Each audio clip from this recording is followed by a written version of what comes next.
তো আমরা আরো দুইটা কথা প্রত্যেকটা মানুষ, প্রত্যেকটা ব্যক্তি, প্রত্যেকটা পরিবারই দুইটা কথার সঙ্গে বা দুইটা বিষয়ের সঙ্গে একেবারে পরিচিত, কিন্তু জানা নেই যে আসলে কোনটা কি জিনিস। যেমন সবাই করের সঙ্গে, রাজস্ব কর, এই করের সঙ্গে সবাই পরিচিত, কারণ এটা সবাই দেয়, এটা সবাই দেয়।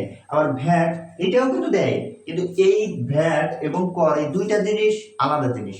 এই দুইটার মধ্যে পার্থক্য আছে। এই দুইটার মধ্যে পার্থক্য কি কি? এই দুইটার মধ্যে পার্থক্য হলো এই যে ভ্যাট, ভ্যালু এডিটেড ট্যাক্স, এটার বাংলা হলো মূল্য সংযোজক কর, মূল্য সংযোজক কর, এবং এইটা হলো কর। তাহলে একটা হলো কি মূল্য সংযোজক কর অর্থাৎ ভ্যাট, ভ্যালু এডিটেড ট্যাক্স, আরেকটা হলো কি কর। তাহলে এই দুইটার মধ্যে পার্থক্য কি? দুইটাতে একই জিনিস মনে হচ্ছে, এইটাও কর ওইটাও কর, এটা হলো মূল্য সংযোজক কর আর ওইটা হলো এমনি কর। তাহলে এটা কি? এটা দেখেন আমি আপনাদের বোঝাই। যারা ইউনিয়নে কিংবা পৌরসভায় যেখানেই থাকেন না কেন, সবারই কিন্তু এখন বাৎসরিক কর বাধ্যতামূলক দেওয়া লাগে তার সম্পদের উপর ভিত্তি করে। তাহলে তাহলে এই যে প্রতি বছর যে হারে আপনার সম্পদের উপর ভিত্তি করে যে টাকাটা সরকারকে দেওয়া হয় ওইটা হবে কর। কি বললাম?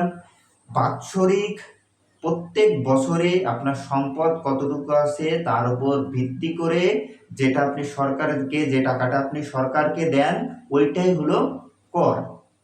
এইবার ভ্যালু অ্যাডেড ট্যাক্স, মূল্য সংযোজক কর কি? এইটাও কিন্তু আপনিই দেন। কেন?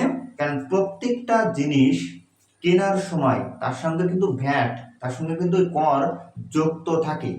আপনার মূল্যের সঙ্গে করটা যুক্ত থাকে, এই জন্য হয় মূল্য সংযোজক কর। আপনি যাই কেনেন না কেন, যতবারই কেনেন না কেন, আপনার ওই ততবারই কিন্তু ভ্যাট আপনি দিয়ে দেন। যেমন এই মার্কারটা আমি কিনি, যতবারই কিনি, আমি 100 পিস কিনি আর 1 পিস কিনি, এটা 40 টাকা, এই 40 টাকার সঙ্গে কিন্তু ভ্যাট আছে। তো আমি একটা কিনি আর 50 টাকায় কিনি, প্রত্যেকটা ক্ষেত্রে কিন্তু আমার কর ভ্যাট দিতে হচ্ছে।